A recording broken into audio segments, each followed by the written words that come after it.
Welcome back to the Wanks FPL podcast. We are here to talk Gameweek 19 and to help talk through some of the dilemmas we have going into Gameweek 20. Happy New Year to all of our listeners. And let's hope for some that 2026 is the year of the green arrow. How are we feeling, boys? Hey, so far we turned it around and we got a green going into this year. So 2026 is looking up. We're excited for it. Nice. Mac, how we doing? Similar. Went in with some regrets on the bench, but a green overall, which I feel like was my year. So I'm looking forward to 2026. Do we have any bold predictions ahead of 2026? Is there like any odd curveballs that you guys want to throw out there? Ooh. I was trying to think about that earlier to spring this on you. Who do you guys actually think is going to win the league? Because I could really see it being City. I just don't think Arsenal's going to give enough away.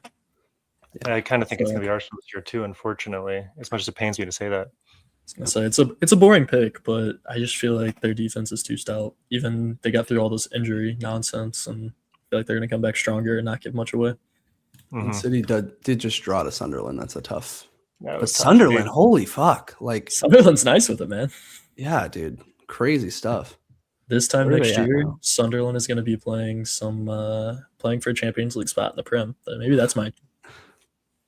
Maybe my bold take is this time next year, Sunderland's on pace for relegation. The relegation watch. Oh no, that's terrible. Well, I don't want that to happen. Big fan of the Black Cats. It seems like they're overperforming a lot, and it's always a question of for these Prem teams, can they stay? And I really hope they do because we need it. But yeah, the top three, City, Arsenal, and Villa, all three have won 4 of their last 5. Yeah, it's tight. 6-point gap between Arsenal and Villa, 4-point gap between City and Arsenal. Okay, the funny part is, do any of us think Villa is really a possible No, right? No. Like, it is impressive though. And it's crazy how quietly they've gotten into that position, but it's also worth noting just how close the entire midfield is. Like they're only 6 points ahead of Liverpool, and Liverpool have had a disastrous season. So, well, like if you drop to Chelsea in 5th, Brentford in 9th, are 3 points back on them. That's one game. Right. Yeah.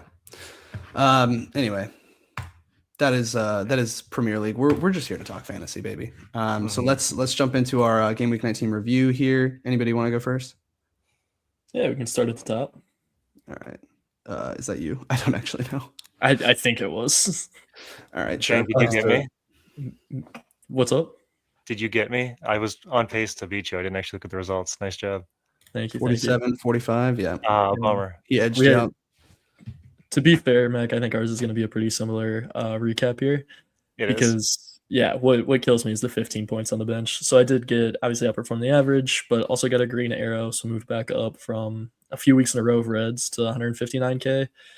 So at least excited about that, but that is 15 points on the bench, 9 that I at least should have played and did not, which was unfortunate. So Ruben continues to be, I'm pretty happy with bringing him in as the City defender, especially with O'Reilly getting subbed off at 57 this week when those guys were kind of back and forth. So he's consistently been just slightly better than most of them, either getting a bonus point or DEFCONs or whatever it may be over the past few weeks. So I've been pretty happy there. Tark continues to be a great pick, solid play every week guy.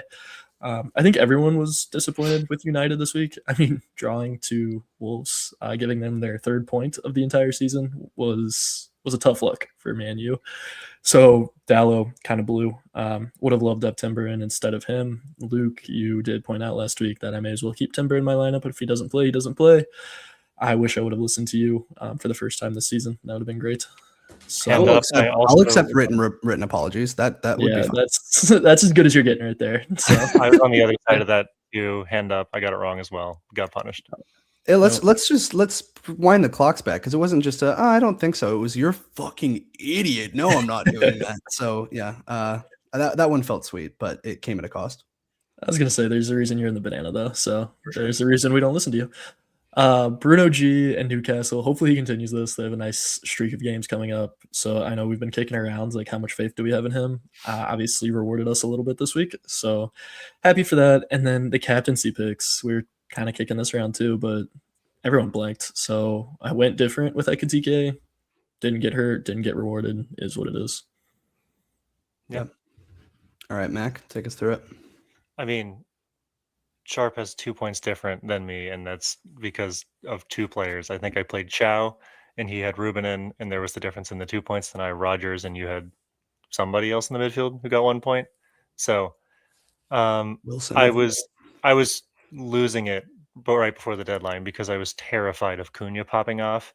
And that like fear when the deadline's looming and there's this player who everyone's moving on and you just don't have him, and all of your senses tell you not to go there, and you still want to go there just out of like FOMO.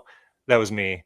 And then I missed the deadline. I was like trying to see if I could fit him in somehow for some sort of hit, and he blanked. So happy with that. I brought in Rogers 2 weeks earlier than I needed to, and he hasn't returned in either of those 2 weeks, which was expected. So I'd like to see a little more from him in these upcoming weeks now that the fixtures turn. I just had exact money when I was going for Ekatike, and so I thought that was a good move for a guy who would turn in a couple weeks, but wasn't great to see him blank.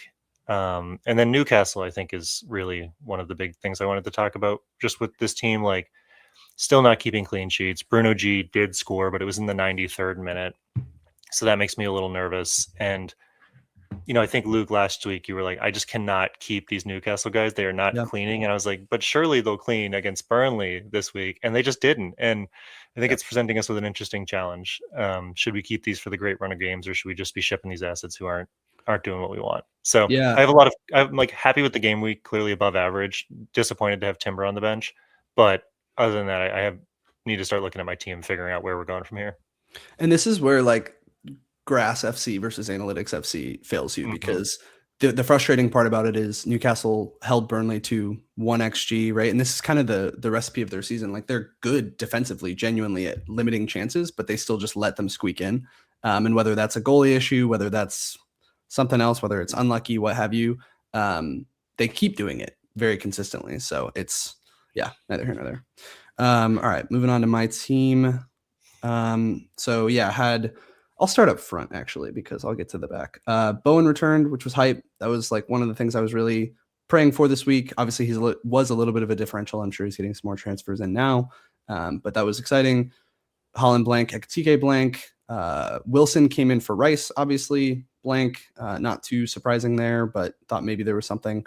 Cunha blank, Foden blank, Bruno G with just hanging in there, hanging under my team by dear life. And then Chow with some DEFCON, but obviously no keeping the clean. And then here's where the frustration really happened. So just as a review, last week, my transfers were to bring in Cunha and then transfer Timber out for Dorgu. And the reason I would have kept Timber, I just didn't have 3 starters that I could play with Richards and Rodon being hurt. So had to get somebody who I knew was going to start. So I went for Dorgu. Not only does Timber play, but he gets his first attacking return in who knows how long. Dorgu scores, it gets called back. Timber, Gabriel, obviously, who I didn't go for because I was worried, there was a chance he didn't start. Just wanted somebody who was for sure going to play.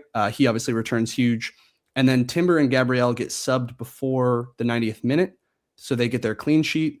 I didn't see that. I was out for the second half of the game, so didn't see that they had been subbed off, and saw that Arsenal conceded and was like, oh, thank God. Like, because I had Raya, but I knew that I was getting destroyed by those guys. So I was like, thank God they conceded. Then I look, the only player who doesn't benefit from that is Raya. So I think with the hit that I took to get Timber out, I think he outscored Dorgu by 7. So it's like a minus 11 point transfer.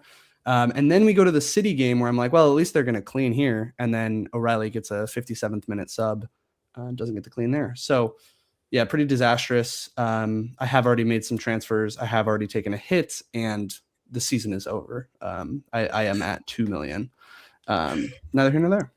The sky is falling. Everything's going to hell.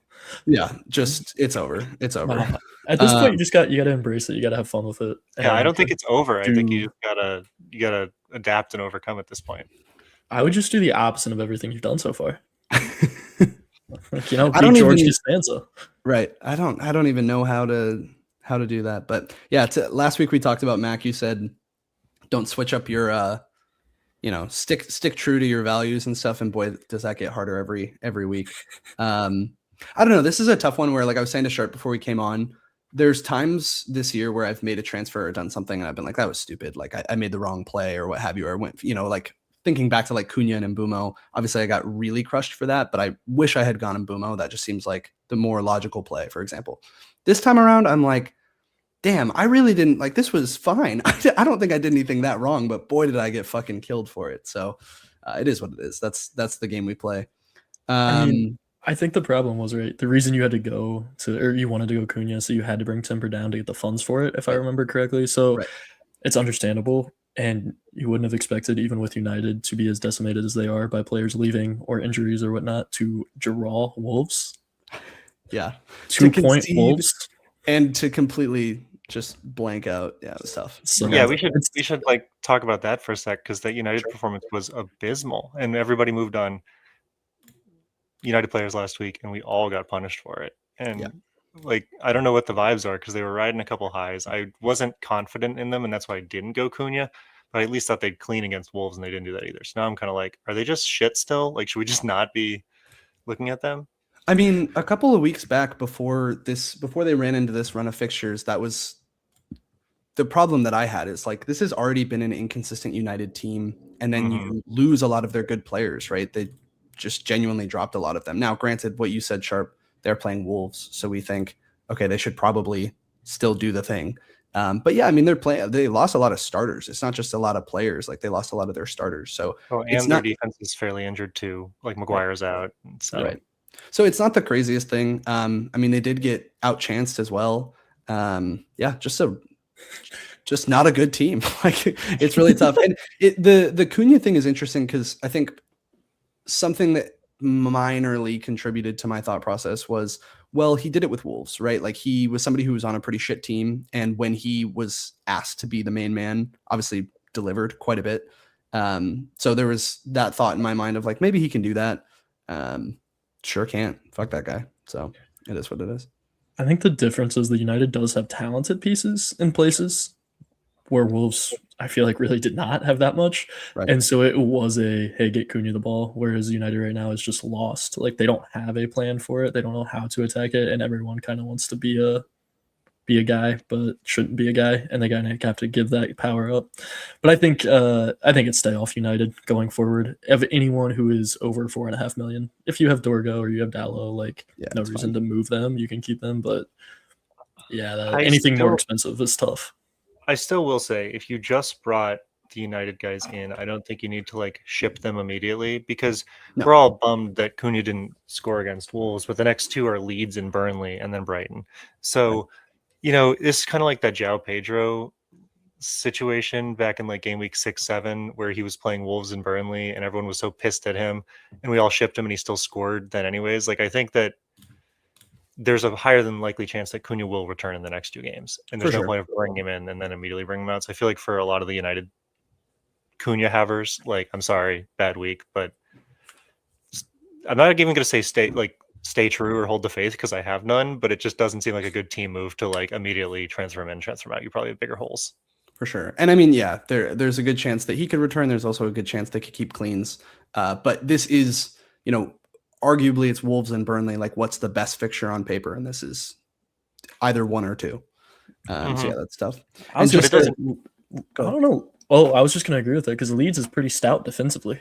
So I wouldn't feel too confident in that game. Yeah, that's a tough one. I don't know if I'd say stout, but sure.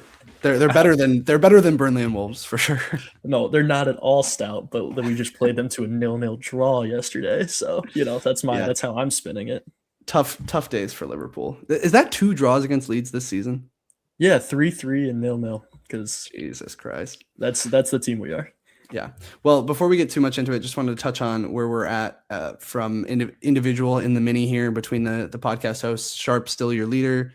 Mac and I quite a bit behind, but Mac's still in a doable position to maybe make some gains.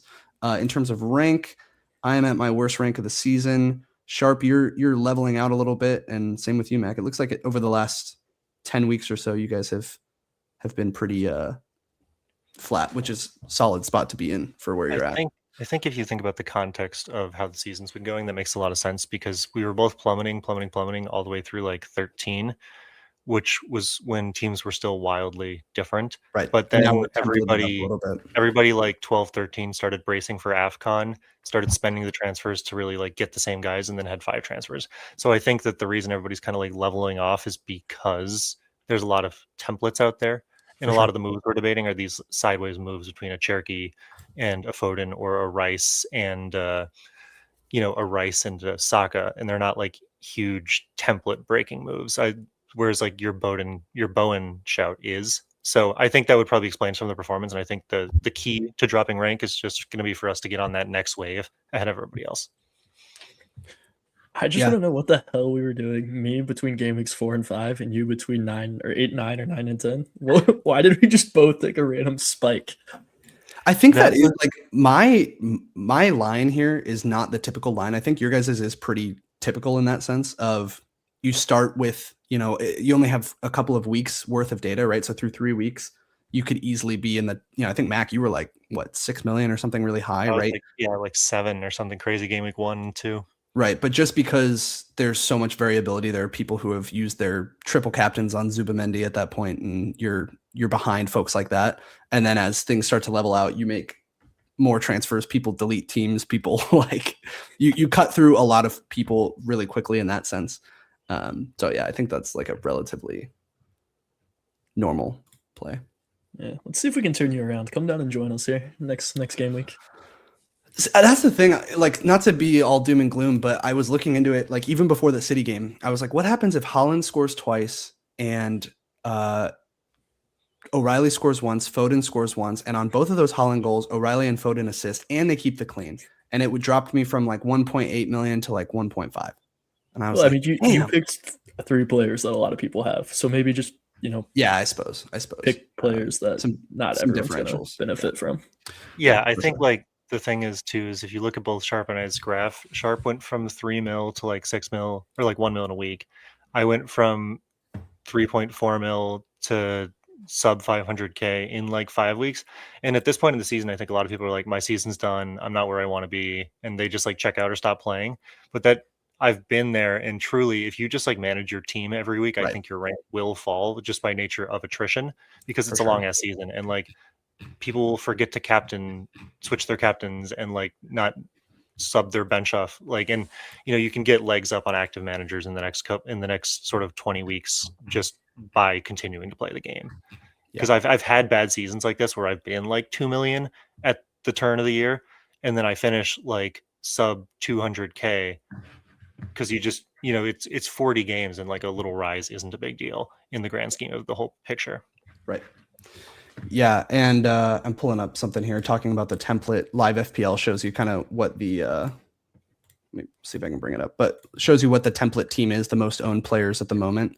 And it does look like, at this point, certainly a template has come to form.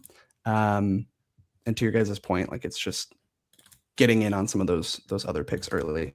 I want to lead this into a conversation that we've been having about whether or not to pull in a wild card within the next couple of weeks.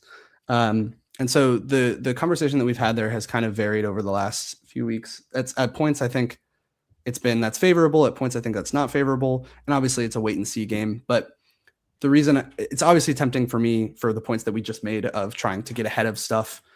It's also, I think we're all sitting in here where we have not smartly rolled a lot of our transfers since getting 5.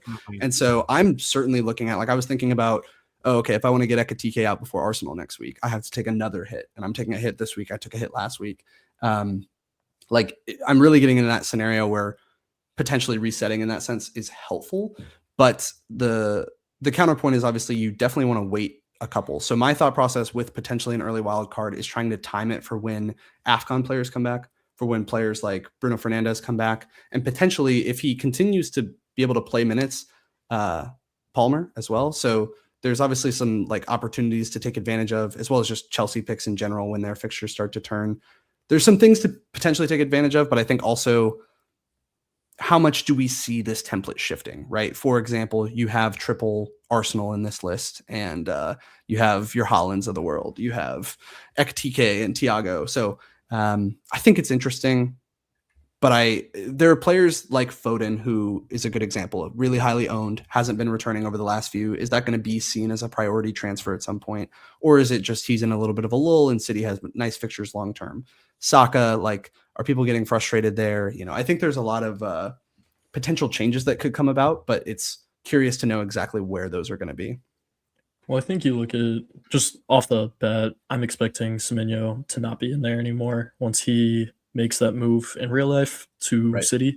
Right. So once he's in there, I think Foden is ridiculously highly owned. I mean, I know he had that stretch there of 11 to 17 points over 4 game weeks, which was awesome. But like you said, he's not returning very well. And you have Cherky out there for 1.7, 1.9 million, something like that cheaper. So to me, that makes sense. I think you're going to see Rice drop if we doesn't play a week or two here. I think that you got to have the funds available right now. So I could see that dropping. Right. And Ekitike, yeah, he's the only forward available right now for Liverpool. But if we're going to play a game like we did this week and we're going to look as stagnant and disgusting and put 0 in against Leeds, then why would you have him? Why would you not go Bowen and DCL as your second and third strikers there, or insert other players? I expect Rodgers to keep going up. I think we've talked about Villa has some decent fixtures coming up. Chelsea, obviously, in about 2 weeks is going to have a really good run. And then you get some kind of random ones.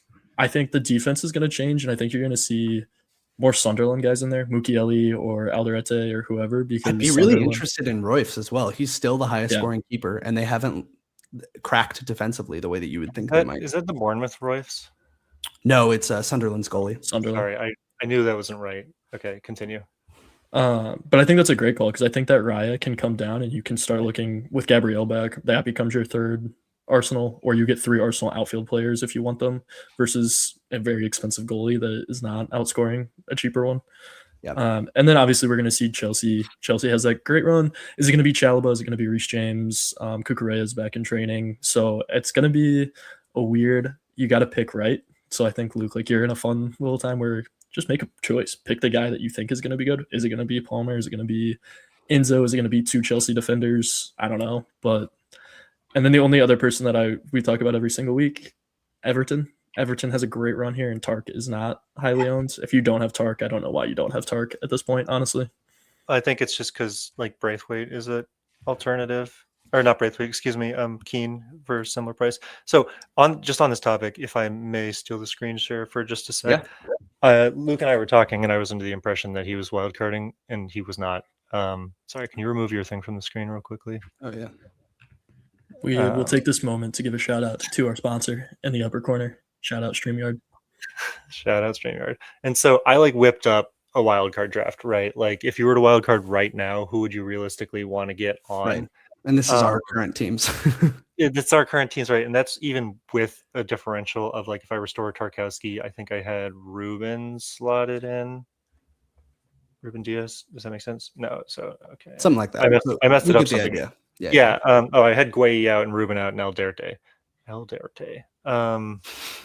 There's a Brad. Yes, thank you. The Brad Pitt in the movie was that? Inglourious Bastards. But yeah, I think this is a very template team. Like, I hear your point on it. I think, again, the timeline would be probably when the AFCON guys come back. I think that's when you target that trigger. The point against right now is just that if you are wildcarding right now, unless you somehow don't have, like, I would guess that everybody has some combination of, like, 7 or 8 of these players. And if not, they have related players. Like, it might not be Guehi specifically, but it might be LaCroix. Or you might not have Gabriel, but you might have Timber. Or, like, instead of Tarkowski, might be Keane. So it just feels like a wild card right now is purely sideways moves. And if you want your wild card to be the most effective, you need to use it for, like, a shift in a large amount of fixtures, which is coming, but not here yet. So I don't think that it makes sense right now. And this is what I've just been, like, kind of trying to illustrate is, like, none of these guys are guys that I'm even confident having in my team currently for a long time. So I'm not sure if I'd wildcard into this team. Yeah. Yeah. And I think what you're trying to say is there's a big template right now and it's not shifted yet. And I think part of what's made that really tricky, like Sharp, you being like, hey, you can just take a shot on whoever you want. Yes and no. And the reason no is because of price changes. Those have made things so difficult because there's such a template. Players like Rodgers, for example, Mac, that you got on a couple weeks ago. Yeah, he hasn't returned, but he's also risen like 4 times. So it prices you out of players really quickly. who are in that template if you don't go that way immediately. And it also, like a player like Declan Rice is projected to go down tonight. And he's somebody that we can talk about it when we get to transfer plans. I'm not sure if I have a way to get out of right now. So it's tough when you're trying to factor that in of losing value, but also like being priced out of a guy in a couple weeks, right? So see, I think that, like, in general, if we talk about overall strategy, if you need to chase right now, chasing price changes is the same as point chasing, because people who, but like, I don't mean like trying to chase price changes to up your value. I mean, like, I think most people are probably up against the budget cap. So it's like, are you getting priced out of players that you know you're getting priced want? out of players? That happens every season. It's a very normal part of the game. Like, the fact of the matter is you can't have everybody. And so I think that the way that I view prices, I largely say that price is irrelevant. And if I miss a guy because the price changes, and like, whatever, I'll just move on to my next move, because you got to do it all within the context of your own team, right? Like, I can't be forcing players in because I'm afraid of them rising for a -8 every week, or I'll just never gain rank. So like last week I said, I'm not going to force Cunha in because I just can't do it without taking a big hit. And I took Dallo instead, got rid of Anderson, who was someone I needed to in the long-term address. And, Dallo didn't work, but at least I have a new 4.5 mil defender. Like, sure. I think that's my larger point. When there's a template, if you're so concerned about the price rises, you're also just point chasing, in the sense that the price is rising because they just had a big haul. Like, that's why everyone's going after Sade all of a sudden. But I don't think they make Sade like a great pick necessarily. So I don't know. It's a difference in like strategy, but I don't think prices matter as much. And when the prices are swinging, they can swing the other direction, right? So it's more about staying out of the mud right now and like looking in like 3 weeks, like, should I, instead of forcing Acuna in for a hit, go for a Chalaba early? That's what I did with Rodgers. Like, I'm hoping that proves to be the right case. So I think that's, a great example of that right now. Also, a player who's going to rise tonight is somebody like a Gabriel, which I don't think any of us would say is a bad pick or is a point chasing pick, but does the same logic hold true for somebody like that? I mean, the logic holds true only in the context of your own team, which is like such a cliche, but it's like, obviously you want Gabriel, but if you want Gabriel and you have to take a -8 to get him this week, is like, how many points do you have to score for that to be worth it? Like, Gabriel would have to go and get like 2 headers next week, and that just doesn't seem worth it. And if you have questions on Phil Foden, just get rid of him in a week when you have a transfer. Like, I think the point is that in a high template meta with low variability, often the best thing to do is just nothing. That's so counterintuitive to everything that I do. I was going to say, also with Gabriel, like, I think that's a very specific one, but also like, he's the highest scoring defender and he hasn't played in 7 weeks. So like, how long, I'm not saying you need to go take a -8 to get him in necessarily, but like, I think that as a blanket statement is not true. What you're saying. I'm just saying from it, like, yes, like, it doesn't mean ignore the good picks and never go after them, but it means don't force your team into a shape that it's not meant to be in, nor can it easily get in because you want to avoid price rises or something like that. Like, I just flat out couldn't afford Cunha, and I said, you know what, I'm not willing to sacrifice the guys that I have to sacrifice to get him. And that was the right decision. It doesn't mean I don't eventually maybe want him, or like a Gabriel I couldn't get last week without taking a big hit. And so I said, I'm just going to wait 2 weeks. He's going to continue to be a good asset, and I'm going to have to shift my team in a large way. So I'll do it then versus just taking hits to get him now. Like, it's kind of the larger point. Like, if you want, like, I always say, don't be afraid of taking hits, but that also means don't get comfortable, like, just treating your team like as if you're going to wildcard every week on a hit, right? It's kind of like because you got to make those points up, and you're not going to make the points up if you're constantly taking hits. Yep. No, I hear you. I think that's fair. I think that's a logic, but I also I'm partial to the aggressive style of play, so I'm going to continue, but I'm not going to take a -8. So I guess there's a happy medium that I think we both agree on. For sure. But I think like the Cunha one's a good example of, you say that was the right decision, but like, had he scored 2 goals, right? Then it's no longer the right decision. And I don't agree. And you should have taken the hit. No, I don't agree, because the only way I could get Cunha, objectively, if he scores 2 goals, that outscores a hit, which is 4 points. So objectively, that's the right choice. This is a sensitive subject for Luke because he didn't score. So just give him some grace in his anger here. Yeah, exactly. But I don't know. The point is not about specific players. The point is, for my team, I could not get him in without taking a -8. So even if he scored 2 Right. goals, there was Right. no world in which I personally benefited, and that's why it was the right decision. I think these are good like thought processes. I think we should apply them to guys that we're looking at in our teams because I think we all want to look at Gabriel in the near future here. Obviously, there's some midfield shifts that we've touched on here. So, what are we looking at, and what are the price implications or barriers that we're facing right now? Well, do you guys want to touch really briefly on Chelsea? Obviously, big news out of there is we've got no Maresca, and I'm just curious what we've mentioned. Talk about the template shifting. We've mentioned that Chelsea, whether a player like Chalobah is just like somebody you should have. He's the 4th highest scoring defender, or tied for 2nd, I suppose. And obviously, they're going into a nice run of fixtures relatively soon. But either this makes you more encouraged about Chelsea picks, or it makes you more discouraged. I'm curious where your guys' headspace is on potentially a new manager, or not potentially a new manager coming in. I mean, I'm sorry, we were hesitating there, Sharp. I'm No, discouraged, but that's because I don't know enough about the guy who's going to come in yet. Like, it's rumored to be, God, what is his name? I just looked it up. Someone, I think it's from Strasbourg, who is a team that they own, right? So it's kind of like a multi-club model, and I think his name is Liam Rossinier. I don't know him. I don't know how he plays. Therefore, I can't make enough decision. I'm Sure. inherently a little bit pessimistic about it. I think because Maresca played quote unquote pragmatic, boring football, soccer. So like, if we're all looking at moving in Chelsea defenders, Defensively, yeah, it's because he plays a really defensive, pragmatic style that has like a high priority on set pieces, which is why the Chelsea assets are up there. So if Ross Senior plays the same way and he's the guy who comes in, then yeah, I'm happy to move on them. But it does give me trepidation about moving for them right now. Yeah. Sharp, any thoughts?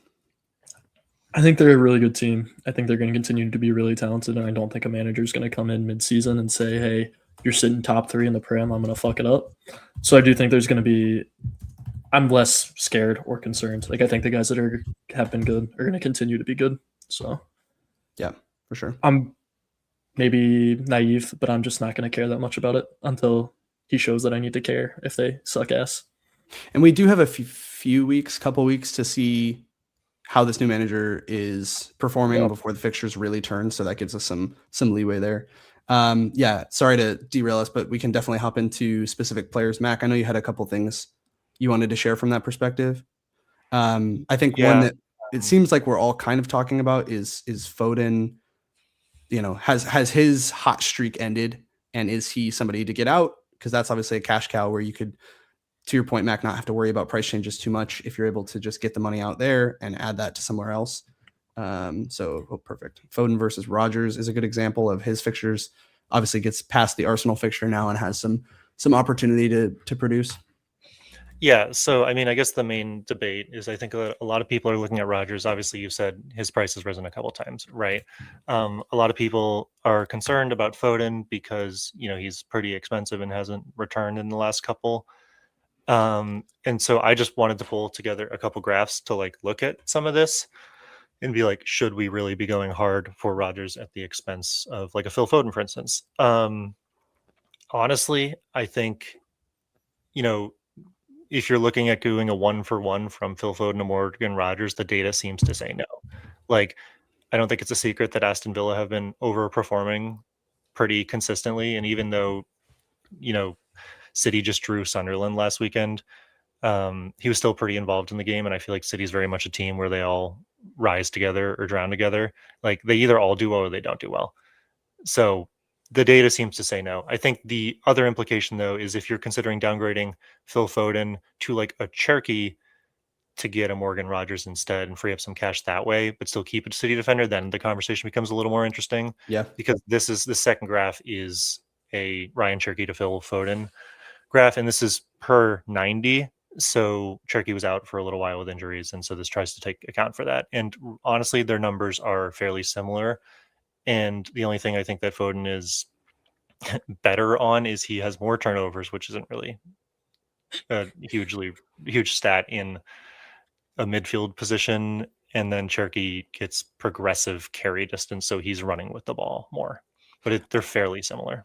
Yeah, I think the main appeal from an FPL perspective for Foden over Cherki is just the certainty of minutes. That's like the only reason why you might not make that move. But otherwise, I agree with you. I think that's a solid pick. And then on the Rodgers point, everything you said, I agree with. Of like City is just a better attack than Villa, Yep. and like how much can we rely on this? We've seen Morgan Rodgers. He's an unbelievable player and is able to score in positions he probably shouldn't, and so that definitely should be accounted for. But also, it's like, is this a repeatable action? Is he able to consistently do this? Whereas City, like, you don't have as many question marks in their attack, despite drawing 0-0 to Sunderland. But yeah, I think what the data doesn't show is looking forward.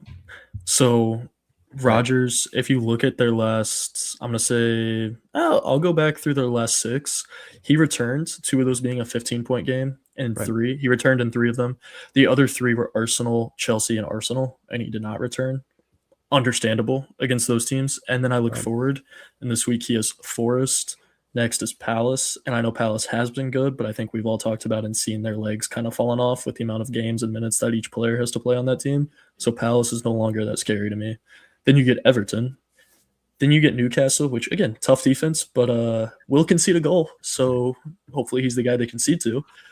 And I think to your point as well, or the other thing, and you did mention it as you pulled up Cherki, is that Rodgers right now is 1.1 different. I think it's 8.6 to 9.5, or at least in my team, that's how it is. So you do get that extra mil to go play around with. And when you're looking at bringing in other guys like Gabriel, it's like, okay, yes, does Phil have better stats and better underlying metrics and all that? For sure. But can I help my team somewhere else to lift it up? And do I have the optimism in Rodgers over the next few weeks, which I guess I certainly do. Yeah. So, I mean, just to be clear, I have both Foden and Rodgers, and that's why I brought him in. But I've also, on the flip side, been considering downgrading Foden to Cherki to free up money elsewhere. Similar reasoning to the fact that I've been debating doing Saka to Rice to free up money.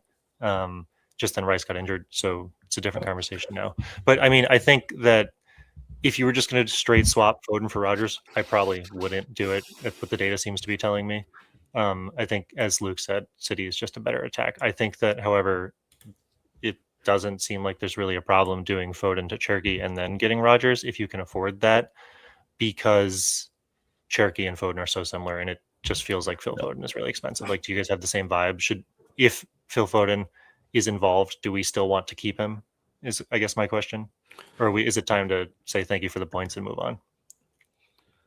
Honestly, I think that's a good question. And not one that I feel like I've answered yet. So I'm appreciating your guys' perspective on it. If I had unlimited funds, like, for sure would want Foden, but I'm going down. I mean, I can tell you right now my answer to what I've done, and you guys will see it in my bus team, is Foden is gone. And it's just his money. Like, I need money elsewhere. So Foden's gone. Yep. Rodgers is in. Cherki's coming in next week for Rice, unless Rice gets healed in the next week. Can we move it forward? Because I think there's certainly an argument to be made of maybe Cherki's just straight better than Foden, and that could be possible. But I think the main reason why, to your point, Mac, why we're talking about it is to free up funds. But if you want to bring up, let me just add in this Ekitike stuff. Obviously, we're comparing Ekitike with a player like Jared Bowen, but insert whoever. It could be even DCL. That's somebody who, I mean, we're probably going to get rid of, right? Is that somebody that you guys are thinking of as like a long-term, we're getting rid of him? Obviously, so the next few, Fulham this week, then Arsenal, then a nice fixture in Burnley, and another relatively nice fixture in Bournemouth, and then Newcastle and City and Sunderland, which are a little bit tougher. So I don't know. It feels like for an 8.8 striker, that if I'm looking at Foden and Ekitike and saying who would I rather say thanks for the points and run, I'd probably rather cash out on Ekitike, although the difference is you'd maybe want to do that next week. So yeah, curious because like from the money perspective, I'm more happy to keep the money in Foden, because I think I always kind of thought Ekitike was a little bit of a shorter term play. But do you guys feel the same way, or do you feel differently? I think it's so difficult because in a perfect world, or just a world where Liverpool looks like a real football team, like Ekitike is so easy. He's on Liverpool. He is the only forward that's healthy. He's the only forward that we're really going to play moving forward. Right. Like, how can you not have him? And then you watch the game this week and you're like, that's how I can't have him, because holy shit, it was gross. And It's hard. I think Ekatike. I think it's so valid to get rid of Ekatike and bring Bowen in, or just anyone else that has a run of good fixtures that you want to swap in and out. So I mean, you could even go all the way down. You could go to DCL 100%. Yeah, you could go even further though. Like you could. I don't think this isn't necessarily what I would do, but you could go to like a GUI and then or GU or whatever, and then have as much money as you want to go play around with. Like yeah, as long as you have a second striker to play next to Hollins, for sure. Yeah, I mean, honestly, totally fair. For me, I think that the ideal forward lineup, if I could just pick who I wanted right now, would be to get rid of Ekatike only because he's a price hog, which we talked about a couple weeks ago when we were bringing him in. Get Bowen and then bring in DCL and just have 3 playable forwards because those seems to be the guys right now with relatively good fixtures and DCL's performing.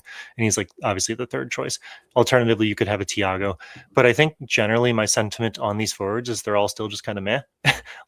And overall on Ekatike, if I had to choose between Ekatike and Phil Foden, I think I'd rather get the funds out of Ekatike because it feels like Foden is, as one of you said earlier, just on a more competent attack. No, that's it. Yeah. I was just going to say, I think like it's easy to look at this week being like, all right, it's time to get rid of Phil because they're playing Chelsea.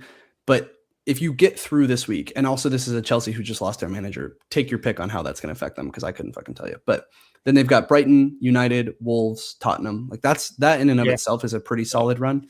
And then, I mean, the hard fixture out of that is Liverpool, which someone on here would probably say is bullshit. We'll give them goals. There's no question. Right. So point being, like, he's definitely a part of it. I think the more worrying thing with Foden is just that, like, what you talked about before we brought him in, Mac, where you're like, this whole season he hasn't done shit. Like this whole season he's been blanking very consistently. And it has been putting up decent underlying numbers through some of that time and still just not scoring, not assisting, right? It's been the Holland show at City, so maybe it's just time that they're going back to their regular scheduled programming. And I think the other problem with the Ekatike move in general is just that the three of us, at least, I don't know if this is true of the community, are starved of banking transfers. So if you take down Ekatike and you want to go apply those funds elsewhere, it's 2 transfers at least. Mm-hmm. Versus a 1-for-1 for Foden to Cherokee or Foden to Rodgers. Exactly. Yeah. Right. Yeah, and I think that's kind of where I get back to the conversation we were having earlier. Is just like, all these moves have to happen within the context of your own team, and that's like the biggest piece of FPL advice I can ever give to anybody. Is it's like if you have to take 2 transfers, well, it's more like it's less play it your way and more like if you have to take 2 transfers or 3 transfers to afford somebody, there's very few scenarios where that ever pays off. Sure. Right. Like a -4 is okay, but like a -8 is rarely the answer. And it just depends on how many moves you can get for these guys. It's also like, I think what's plagued just every team in general, it seems like right now, is we're in the Christmas period. And the reason that people who were more pragmatic going into those AFCON 5 free transfers was they were preparing for this time period of having a lot of players who get injured or get, dropped from lineups or what have you. It's just a lot of fixtures in a quick time period. And so that has to factor into your thinking as well, right? You can plan it out 4 weeks in advance and say, I'm going to burn 4 transfers over the next 4. And then, Declan Rice gets injured out of the blue and you got to make a change there. So yeah, definitely tough times in that sense. Okay. So I guess we can feed this into kind of our transfers, our bus teams and whatever. Let's just look at like some team data and maybe some individual data to see where we want to go. It seems like last week was a good week to have a bad week in the sense of all the threats, it felt like, failed, at least from a personal perspective. Most of the threats failed. And this week it kind of looks similarly like there aren't any like wow fixtures. Last week it was obviously on paper the United versus Wolves. This week it seems like a lot of just like solid matchups and some bad teams playing bad teams. So it lends itself to maybe rolling if you can, trying to recoup for a later week. Obviously that's not what I'm doing. It sounds like that's not what Sharp's doing either, but Mac, maybe you're the one who's in a position to actually do that. I'm not sure. I look at like the matchups in this week. The problem for me specifically, and I don't know if you guys are in the same boat, it's just that a lot of these teams that everybody wants play the same people. Like Newcastle is playing somebody. obviously. Who are they playing? Crystal Palace. Yeah, Newcastle's playing Crystal Palace, and so most of us probably have Crystal Palace assets or Newcastle assets, and then like Arsenal's playing Bournemouth, and so there's one for the Semenyo owners, or if like you're going for a Gabriel and you have Semenyo, like it's tricky. So I just like, yes, there are some good fixtures right now on paper, but I don't know how moved or how compelled I feel to move strongly, because this just doesn't look like a high scoring week in general. I feel like this might be like another 40 pointer for a lot of folks. The only counter I have to that is that with Arsenal and their set piece dominance, and obviously having their best asset back in that sense, Bournemouth are like one of the worst set piece teams in the Prem. If not, I think they are the worst. So, could be a reason to either go for someone like a Saka, a Gabriel, or even a Rice if he's back and on corners. That's a bigger question mark, I think. But let's see how that reflects. I haven't looked at this yet, but yeah, I mean, even this is an interesting week, like in the sense of, again, take these with a grain of salt because they're not always right, but like Richarlison, Welbeck, Watkins, DCL, Gyak, like those are not highly owned players. Even Voltamade, who's getting 60 minutes on the jump. Look at that number 16, though, my boy. Not anymore, right? Did you get rid of him? No, he's still on the squad. I, however, play him when he sits and don't play him when he scores. So, This could be a week. It is interesting, like to see whether or not he's going to start Barrios, who we're talking about. I would think that it was just a midweek rest that they were trying to give him. I think so. Or like right? ahead of a midweek fixture. It's unfortunate that he got it against Burnley, because that would have been the one that you would think that you would, for a team like Everton that's kind of, middle of the road. There's a 3 points hopefully for Burnley, so you would think you would want to play your best players just to get that.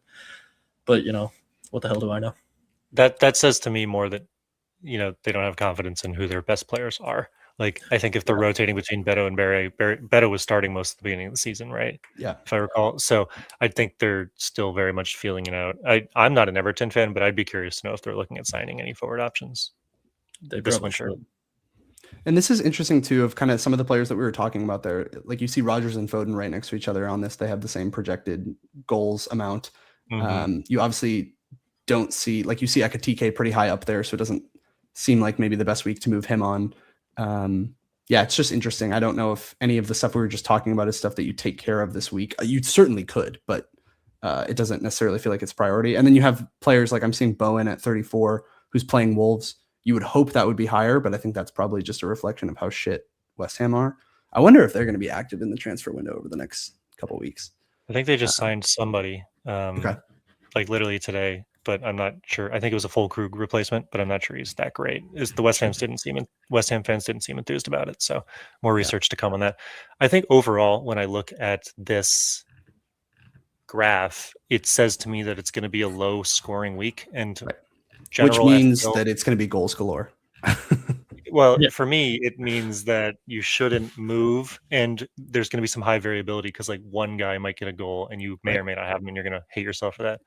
Yeah, and I think along those lines, like I don't know if Rodgers has the better fixture this week than Foden, but like let's say you made that transfer, it's one I'm considering, so I'm not trying to be high and mighty about it, but like you could easily see Foden returning and Rodgers not, and that wouldn't be shocking. Which I think to the point of like taking hits, Mac, is where it's like if you're taking a hit on a player, it needs to be like you're really convinced they either have just something categorically better than the other, or one of them is injured and they're not going to play, or something along those lines.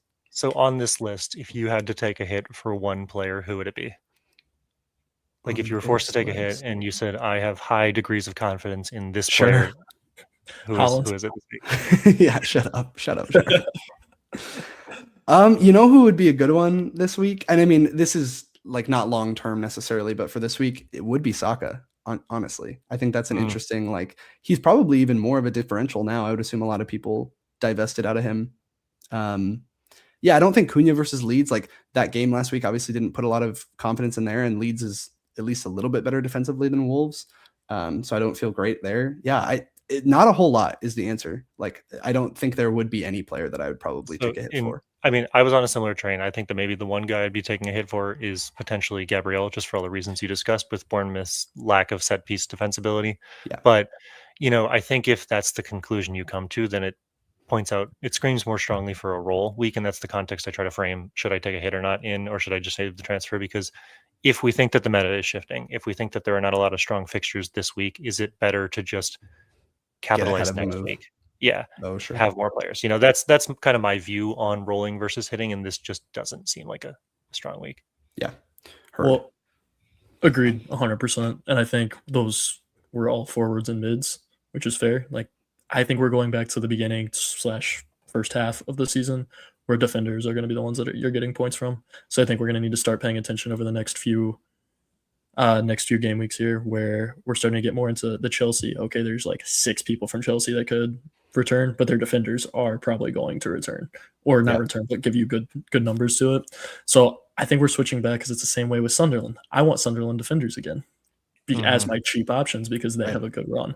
So I think that's going to be even more the focus, and maybe where you can differentiate your points versus trying to target the 1 goal scorer in a week. Yeah, and I just don't think there's ever a recipe for success by trying to chase that 1 goal scorer. Like if it's a low upside week, it's about what's coming next, not what's happening now. Right, 100%. That's a good call, Sharp, on that Sunderland run. Tottenham, Brentford, Palace, West Ham, Burnley, and then they go into Arsenal, Liverpool. But yeah, I agree. That's why I had El Dirte in the wildcard draft that we put up. Well, and I think when we're talking, like earlier, we were talking about Ekitike, and this is a point that you made long ago, Mac, is unfortunately a player like that, the reason we're talking about getting rid of him is not that he's not an available striker on a great team, which we all agree he is. It's that he's priced like a Prem winning striker. And he's not that. He's not even in theory on pens. So that's a difficulty. But Sunderland is the opposite of that, where they're performing at such a high level, especially defensively, where that's like money in the bank, right? Really cheap players like an Alderete, like a Mukiele. Mukiele. And then there's the 4.5 Ballard. Like he's a fire player as well. So I think there's a lot of options. You can go Royf's the highest scoring keeper. But this is again where, like, personally, I start to be like, the wild card itch has hit the first week it's available, but like in 2 weeks, I'm like, oh, I could put in a Royce, put in somebody like that and take that money out of forwards and what have you, or out of defense, I should say, and then put it into the mids and put it into players like I could do like potentially a Saka and a Palmer or something like that. Or we'll see. Who knows? At that point, you might have Bruno, you might have Bumo. There's a lot of options that could be interesting. So. Regardless, I'm getting ahead of myself. Yeah, we do that. And then it all blows up in our face. But do we look at what we're doing this week? Yeah, I can plans for game week 20. Actually, I don't have mine up, so one of you guys go first. Mac, I don't think's made one yet, so I'm happy to throw mine out there. Did have someone in the chat, by the way. So hello. Shout out. Thanks for listening. Fellow content creator, all about FPL. So nice to talk to you. Nice. Welcome in. Glad you're listening. But this is my bus team now. So I did make my 1 free transfer this week. It was, we've been talking a lot about it, but Foden to Rodgers is where I went. The real reason for it, I still like Foden, but what this does is hopefully sets me up for bringing Gabriel over the next week or 2 weeks. I want to still see what Rice looks like or how long he's going to be out if Arteta ever tells us anything of use. So I want to hold on to him for a second, but he would go down to Turkey next week if we don't hear anything helpful or positive about him. And then that would allow me to cover off on that. And it just takes Foden out for Chelsea, but I still have Haaland. So like, hopefully it goes through Haaland if they score. I am playing 5 at the back this week. Like I mentioned, I do think the defense is going to start to become a stronger aspect, and I'm going to probably be doing this maybe a little more frequently, or at least have 5 competent guys back there that I feel like I could start. Dallo is going to be the guy. I think it's next week they have Burnley, so the week after that their fixtures kind of go back to being and obviously we've talked about United not being a great defensive team. So in the future, he's going to be a guy I'm looking to get a Sunderland guy in for, or if I can even take him all the way up to Gabriel and just have quite a lot in the back line there. That is another thing I've been kicking around. So tying it all together, we talked this week about it not looking like a ton of attacking threat or possibly being another low scoring week. I agree. So I'm not making like giant moves, but I am trying to set myself up for the next couple of weeks here with freeing up some cash because I think I'm at 1.2 in the bank with that move. Yeah, I mean, it feels like a good time to dump some cash because I think it's going to change soon, and just being on top of that is good. Is your plan with Ekitike to hold him through the Arsenal fixture and just like bench him or even play him for that? I don't know, man. I don't know what I want to do with him. He along with the team just pisses me off. So right now I'm gonna hold him. Yeah, I think Bowen is more than a worthwhile, but I don't want to rely on a guy that his entire team. Although I guess I'm doing that right now. His entire team sucks ass and like can't really get the ball to him. So that's why I don't like him. But West Ham obviously have fantastic fixtures. So that's a hard one. I think if you have a good gut instinct to go one way or the other, totally fair. But yeah, my plan right now is to just hold on to Ekatike. Well, and yeah, next week, I mean, I would assume the thought process there is like what you said about going Rice to Cherky potentially would be to maybe be able to bench Ekatike, but I'm not sure what all your defenders are looking like. Anyway, that'll be interesting. You could argue to just play him. I mean, to your point, he is kind of the main man at the moment. He's It's the only fine. forward on that team he's going to play, and Right. maybe Slot will play fun ball instead of boring. We'll see. Yeah. All right, I can jump in next. Talking about taking hits for Gabrielle, that is exactly what I did. I did Chris Richards to Gabrielle because obviously he misses out yet again, and it seems like he's still potentially a doubt. We also talked about Palace just potentially being on a rough run for a while. So brought him in, and then the other transfer. God, what else did I do? Oh, it's to afford that I had to bring Wilson down to Garner. So Garner's fine. Like I've watched a lot of Everton this year, weirdly enough, and even when all their players are around, Garner is somebody who's really involved. I still definitely like KDH better, but I think he's a fine player for his price, and I just needed to downgrade somewhere. I'm not like so upset about losing Harry Wilson. Obviously, the fixtures pass, but I do also think Harry Wilson's a quality. Like he's of the Fulham attackers is definitely the best one. So anyway, that was my thought process. Was I think unlike you guys, an additional reason of urgency to getting Gabrielle is because I sold Timber last week. I don't have any Arsenal, or I have Raya, but I didn't have the double Arsenal defense. So it felt like, from that perspective, a worthwhile transfer. But I agree. For the record, I think that's like, if you don't have a Arsenal defender, then he is the priority. It's just I have one. I think the weird part here, or like why I'm still potentially thinking about something else. Obviously, that would be a -8, and there's a lot of reason to not do that. Is that Rice isn't projected to start. So as of now, or who knows? I mean, maybe he'll start. Who knows? I can't trust Arteta, but maybe Garner comes in and subs. That could be fine. So that's right now the plan. And then to the point of the Foden to Rodgers, like Rodgers is definitely somebody who I had intended a couple weeks ago to bring in this week, and then other fires happened. So I can't directly do Rice to Rodgers, unfortunately. It would have to be, either a double move or Foden to Rodgers or something, and then it feels too complicated and it feels like I'm doing too much. Yeah. Right.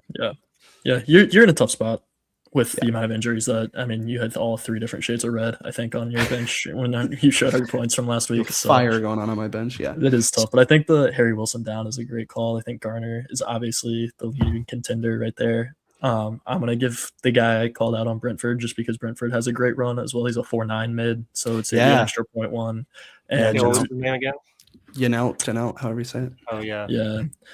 So I kind of liked him just because of the DEFCONs. Like he went, I think it was 20, 16, 13 over the past 3 of the 4 last game weeks. And so that seems like someone that's going to consistently do it. What is my question on him is, do we know on Brentford what caused him to start playing? Because he hasn't played a full 90 since until 17. So is there an injury that has freed up room for him, or like why? It might just be Dango being gone for AFCON. Yeah, I need to make sure that it's a good shout because he's gotten great returns in the 3 games he's played, but I just need to understand like why is he playing? And that's what I don't get with him right now. Fair. It's worth noting Garner is also a pretty solid DEFCONer. He gets 11.1 per game, so he's hit it for the last few weeks. Yeah. Totally fair. I don't think you can go wrong. I think it's just a good call that we hadn't talked about those lower 100%. 100%. So yeah, I don't know. Is there any additional moves you guys would make here? Obviously, I'm hanging in the balance with the Rice stuff. If Rice plays, then I'm fine. I'm not worried about it. But if he doesn't, I think is when it gets to like, should I just get rid of that? I'm also losing value to the price change point earlier, but I don't know. Yeah, I mean, I don't feel bad about Garner coming in. That's why you go to a guy that you can play at that lower price. So, like, obviously he's going to get you 2 to 6 points probably, somewhere in that range, and you can't expect a lot more, but that's all right. Honestly, if I were you, though, I'd be like I think your forward line is great. You could bring Ekatike down, not right now, but in the near future.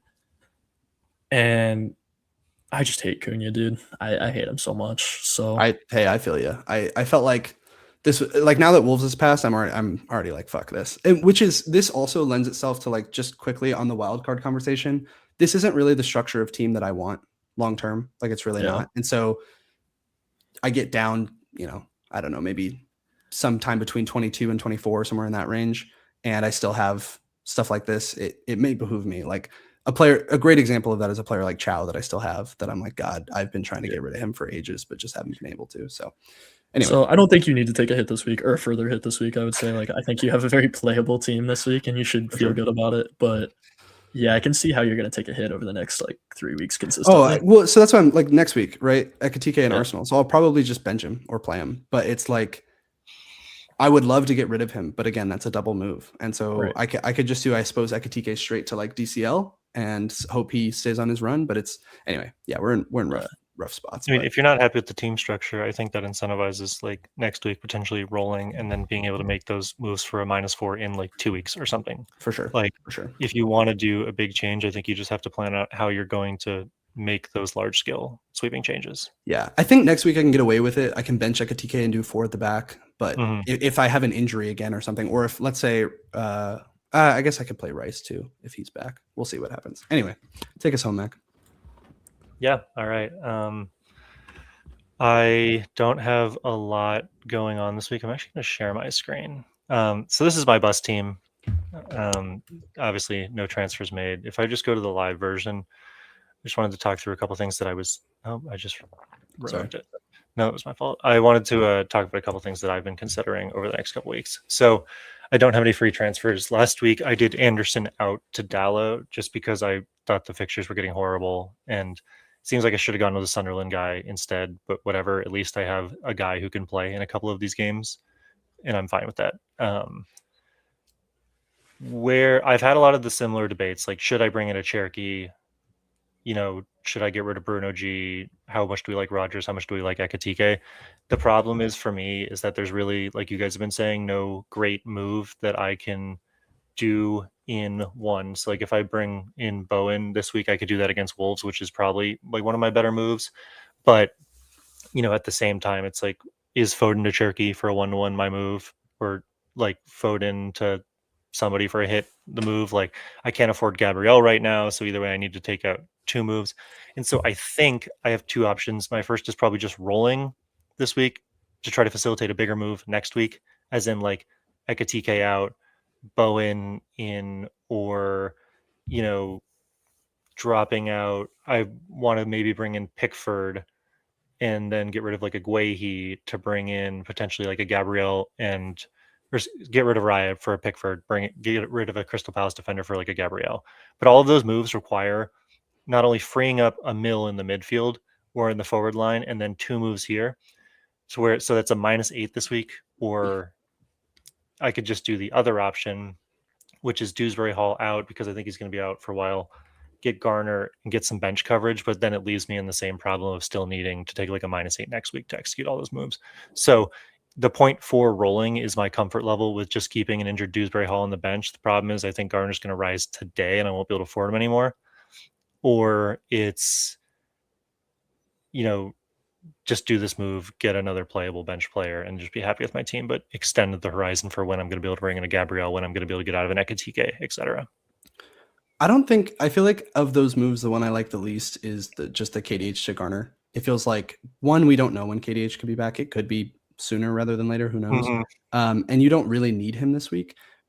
I think my bigger question that might help you figure this out is what you want to do with Ekitike long term. Because if your plan is for sure to sell him next week to Bowen, for example, then you could argue keeping Ekitike this week and just rolling and keeping the flexibility. But if you were like, hey, I'm pretty set on going Bowen from Ekitike next week, then Bowen's playing Wolves. Might as well hop on the train a little early. But yeah, I could easily see rolling as well. So I think that's a great way of looking at it. He's not my issue so much as I have some concerns about, like, Guehi with this run coming up. Villa, Sunderland, Chelsea, Forest, Brighton. Right. And so you want to get him to Gabriel. I want to get him to Gabriel before Gabriel just goes astronomical. I also think that I would like to get to a Gabriel Timber lineup. Sure. And I think that the just the Everton run is so good that I'm really incentivized to get like a Pickford right now. And I've had Raya since game week 6, so this goes for like everything I stand for, but I just think that there's actually an alternative that I could just play every week. So in that regard, like I do want to get rid of Ekatike. He might be my cash cow to free up a bunch of moves down the line. But I just kind of want him for Burnley. Yeah, no, and I think this is an easy roll then, TBH. Like Oh, he's got a good well, fixture this week. You can probably cover him off, maybe bench him next week.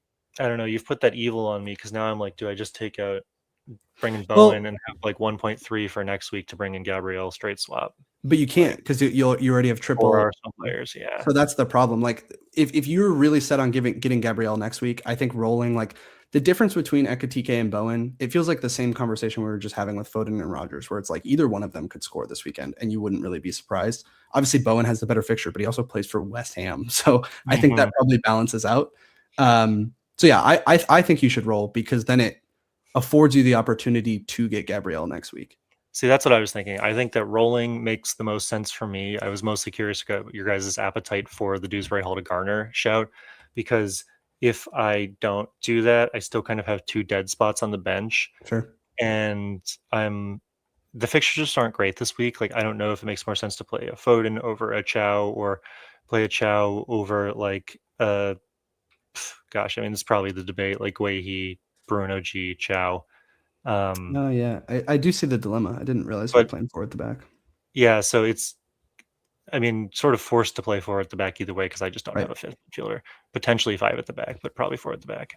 God, I would say play Chow, but boy, just bench that guy in perpetuity. Well, it's so tricky because, you know, going forward, Crystal Palace have looked so garbage, but then we didn't touch on this. They just signed Brendan Johnson from Spurs, and oh shit, I think he's going to go crazy there because he's an inside forward, pure goal scorer, and that's what they're looking for. And so I don't know if he plays next week, but I could see him being a huge boon for Crystal Palace. And, you know, if he plays next week, I could actually see him scoring. I'm like, shit, I don't know whether I want to play Chow or not. Again, I think, like, I know you guys have talked about Guehi as a potentially like priority out player, and I just think his goal threat is a reason, even more reason to keep him and start him and play him. Like, yes, Palace look worse defensively, and that's a knock to him, but yeah, I would be happy playing him even in a relatively bad fixture. My problem with that is just who are the guys I'm sacrificing to keep, and it's a Chelsea defender in 21 or 22 or a Gabriel now. And in both scenarios, I think I prioritize the other 2 versus Guehi. Sure. That's just where my head's at with it. I mean, next week, if you were like, hey, should I do Guehi to Gabriel? I'd be like, absolutely. So if that's what you right, want, then for sure. So, you know, it's a little tricky. I just think because I have all these debates, the smarter thing to do is just roll and not move, and then have more freedom next week because we might have totally different information, or Gabriel could get injured again or something like that. So yeah, when in doubt, hit the roll. I think that's. I'm gonna say one thing just to. Because I like to make you spin. I think it's a little fun. You know, it gets me going when you guys are concerned. I think if you went Ekatike to Bowen, you had the exact fun to go Guehi to Gabriel. So that's not going to be a way to do it next week because prices are going to change. But also he'd have 4 Arsenal players, so he couldn't do that anyway. Oh fuck, you're right. So I apologize. I didn't just see this until now, but we did have a question in the chat, and that was, you know, is Foden. Is Gabriel in at any costs right now? That's the big question, I think, this week. Like, Luke, you seem to think, yes, you brought him in, but that's also because you didn't have an Arsenal defender. So it's tough because it's like I did it. Obviously, yes, I have that context, but I also think like he is so unequivocally the best player. Like outside of Holland, he's shown so dramatically that he's the best player. So like, last week the reason I didn't go there is I was like, I think I can wait a couple weeks, and then he comes. Well, it was just a minutes thing, like we didn't know. Right. But I was even thinking a little bit longer term. I was like, oh, I could probably wait a few weeks until the fixtures really turn. I'll just like deal with a little Gabriel. It's not a big issue, and then he scores 15 off the bat. So it's like, I don't think you have to do anything in FPL. I don't think that Gabriel is like absolutely rip up your team for him, but I do think. Like in your case, Mac, right? You already have triple Arsenal. You're going to have to make multiple moves to make it happen. Like it feels extra. But if you can get there in a move, even if it's for a hit, I'm kind of like, yeah, that's my personal perspective. I think it makes sense. What I will also say is, and I don't know if I'm saying anything, but the goal he got this weekend was so dog shit It was, dude, like elbows the keeper in the Martinez face. went up, picked it up between his hands, hits Gabri's like thigh and bounces in. It was like the most accidental goal ever. For sure. And I'm so bummed it happened, not because I didn't have him, but because then his price is going to shoot up. And I'm like, no, I needed this to be calm for like one more week until I had the moves to afford it. It's just not. I think to answer the original question, Gabriel, even if you do have Timber, he's worth a -4. I think you can take that hit and feel pretty confident and good about that move. If you have to make a -8 and you have Timber, then I think that's unnecessary. If you do not have Timber, or you do not have another Arsenal defender, then I would almost any cost. And if you can't get there and under a -8, then you probably need to be better. Well, we were also talking about, like, for me trying to gain rank in just like such a desperate spot, like rogue captaincy options. I think that was before we came on, but like Gabriel is a genuine captaincy shout any given week. So I don't know if this is the time to do it. Like, maybe we can touch on that really briefly, because we never talk about captaincy. Haaland is Mr. Permacap, but I mean, Haaland playing Chelsea, like, this is potentially a week you could argue to go against him. Never is there a good week to go against Haaland, but it's potentially a week you could argue it. You do have Bowen at Wolves. I guess we can bring up that goal scorer chart. You do have Bowen at Wolves. You do have Gabriel at Bournemouth. You do have Asaka at Bournemouth. I'm sure if I was in your guys' shoes, I almost certainly would just be like, the fuck are you talking about, dude? I'm going to Haaland. But I do think in that sense, Gabriel is the only defender who is a genuine captaincy shout any given week. I think I said this a couple weeks ago, which is ironic because I captained Ekitike last week, right? But where Haaland should be your captain, Gabriel was the only person that really made that a question when he was in his prime in the beginning of the season. So I think that's going to continue to be the case. I mean, he's nice. Yeah. I think right now, for someone like you that's looking for those differentials on your team, you could almost go Ekitike again this week against Fulham as an option. I don't really see the reason to go Foden instead of Haaland. I truly think Haaland's been blank for too many game weeks too close together, that he's about to put one of his classic brace assist games in play here. So I think he's going to be a great option this week. But I would look at Tark as a defender, or anyone else that you view as like a clean sheet DEFCON guy, to be that other option. I don't, generally speaking, view defensive captainships as ever an option, because goals, even on these really, really high scoring defenders, are so rare and clean sheets are so fragile. I also just don't think differential captains are the way to chase rank. And I don't know if that's just me getting punished before, or if there's data to support that, but I don't think that you are going to gain significant amounts of rank because you might lose it the next week. Right. And that guy inevitably pops off. I think that rank gaining is made through smart player acquisitions outside of the captain, because if you have the guy who is 200% effective ownership, you should probably just stick the captain armband on him and then try to get other points elsewhere. It's definitely like a gamble, because it's not only does your player have to return, but the 200 EO player has to not return too. So yeah, and if he does return even a little bit, you're like you're hemorrhaging rank at that point. No, you go. Sorry, I was just going to say, I do think there have been times when we've been playing over the last few years where the alternative captaincy options have made sense. But right now, with that Haaland is still just in this form of his life. I mean, he's had a couple of blanks recently, but he's still the same dude. It feels like you're gambling against a borderline inevitability. So it's really tough to pull that trigger. And I think the thing is, like, historically in other seasons, there have been, as you said, totally viable options. Sure. But I don't think there's a premium. It's been long established that there's not really another premium that's worth the price or capable of getting as high of returns. And I think you play the captaincy for the ceiling, not the floor. Like, you don't play a captain for a guy who's consistently getting 4 points. You play a captainship for the guy who's possibly going to get 12 points. Yeah, 100%. Again, because I like to stir the pot. Haaland has blanked in 5 of his last 8 and 3 of his last 5. And he's playing Chelsea. That's all I'm saying. No, I don't think I wouldn't blame you if you went somewhere else. And I think it is worth noting, though, the 2 that he didn't blank, he scored 2 goals and then 2 goals and an assist. So that's really what you're gambling against, is that when he does do well, he does really fucking well. And then if you break out his points from, like, sure, it's a blank in 3 games, but I guess this is a little bit misattributing the captain debate, but that's still averaging a return a game. If it's 4 goals and an assist in 5 games, even if they only came in 2 of them. So like I hear you. Yeah.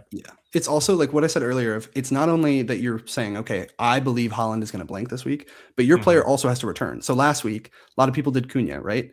Because he was playing Wolves. That seemed like a guaranteed he'll do something. And then he does nothing, right? So it's like the likelihood that a given player scores a goal, especially to your point, Mac, a defender, but the likelihood that any given player returns any given week is actually incredibly low odds. If you go try to bet on FanDuel for that, you'll see why. But then with Haaland, it's like not only that player has to return, but then Haaland, who is the most likely player to score, has to not. So it's tricky. I even think there were better arguments last year against Salah, but Haaland this season just looks so alien, inhuman. It's insane. Hey, you stay at 2 million. That's fine. I was just trying to help. No, I honestly might captain Gabriel. I'm just saying if we're doling out advice, then that's not what I would say. I might because I'm at 2 fucking million and I'm considering tall rooftops, but that's not a reason for anybody else to join me. All right. Anything else you guys want to touch on before we close out of here? No. I'm good. Well, Happy New Year, everyone. May 2026 bring you many green arrows, unlike me. Have a good one, y'all.